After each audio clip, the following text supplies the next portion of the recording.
Stop wasting time on useless security certifications and endless tutorials. The majority of beginners get stuck and lose months getting bogged down in the wrong topics. This is my optimized 6-phase roadmap. This is how I would start from zero today to enter the cybersecurity industry, to save time and see fast results. Let's go. We start with the absolute basic framework that every security expert must master. We call this the foundation sprint, and it consists of 3 key pillars. First, Linux and the command line. This is the bread and butter of security. Windows is fine, but security tools and servers run on Linux. Install a distribution like Kali or Parrot OS in a virtual machine. VM. You must master the bash shell, understand file permissions like chmod, and know your way around essential commands, such as cd, ls, grep, and the use of pipes. Second, networking. Without a deep understanding of networking, there's no hacking and no effective defense. Learn the OSI model. It is critical. Understand the difference between TCP and UDP and why it matters. Study how routers direct traffic and how firewalls filter it. I would focus here intensely on the core concepts covered by CompTIA Network Plus, as they provide the essential, practical basis for everything that follows.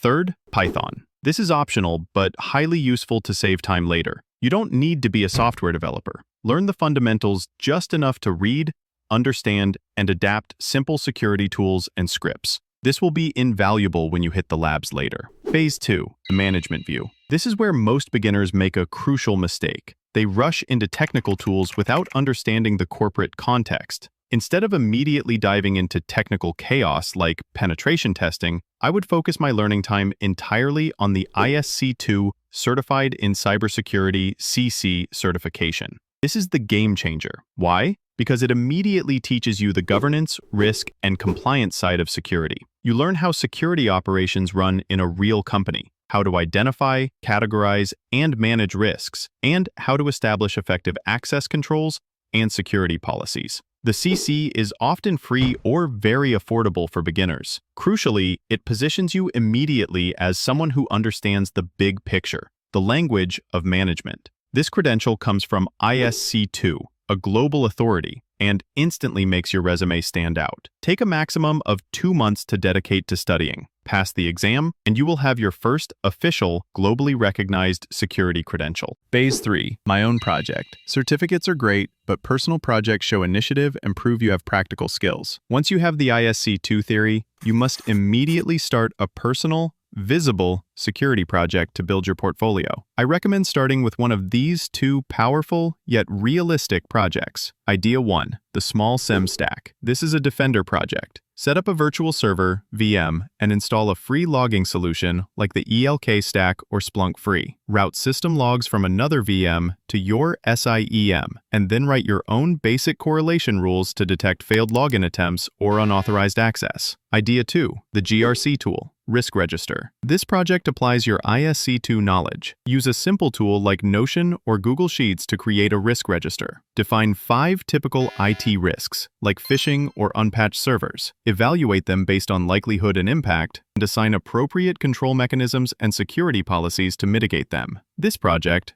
documented on your resume and perhaps your GitHub, will be the core of your portfolio. It shows that you master both the technical stack and the managerial risk perspective. Employers love this initiative. Phase 4, hands-on cyber labs. Now is the perfect time for pure, unadulterated practice on the cyber platforms. You have the management knowledge and the theory. Now we transition to learning what it actually feels like to attack and defend in a controlled, legal environment. I would immediately start an account with TryHackMe. Their guided learning paths are perfectly structured for beginners, providing clear, step-by-step instructions. Once you gain confidence, you can transition to more challenging machines on Hack the Box. Dedicate 30 minutes daily here. Use these platforms to actively apply the Linux and networking skills from Phase 1. We are learning how to use vulnerability scanning tools like Nmap to map out targets, the basics of web application security to understand common flaws like simple SQL injection or cross-site scripting XSS, and the process of active exploitation of test machines. This is the phase where you build muscle memory and bridge the gap between theory and reality. It's the point where you learn to think like an attacker, a critical skill for any successful defender or security professional. Phase 5, specialization.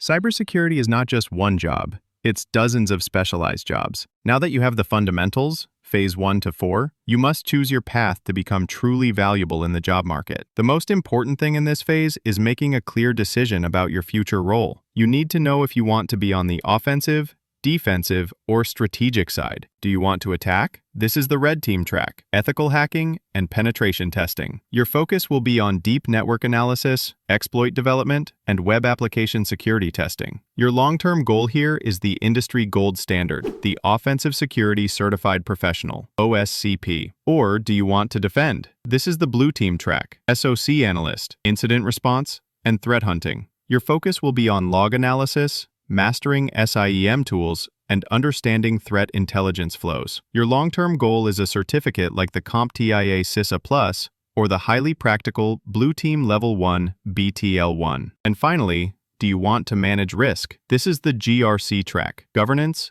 Risk, and Compliance Manager. Your focus will be on regulatory frameworks like GDPR/ISO 27001, auditing controls, and developing security policies. Your long-term goal is the highly respected ISC2 CISSP or the ISA CAC ISM. The key is to choose one path and dive deep. These target certificates are not a required immediate next step, but rather the destination that defines your curriculum. That focus instantly makes you far more valuable to employers than a generalist without a defined specialization. Phase 6, Job Turbo and Habit. You have made it. You have the theory, the practical skills, and a defined specialization. Now, we put on the Job Turbo. Networking is non-negotiable. Go to local security meetups, attend virtual events, and actively follow experts on LinkedIn. Your first job often comes through a recommendation, not an application portal. Start reaching out to people now. The Application Booster. When applying, strategically use your ISC2CC,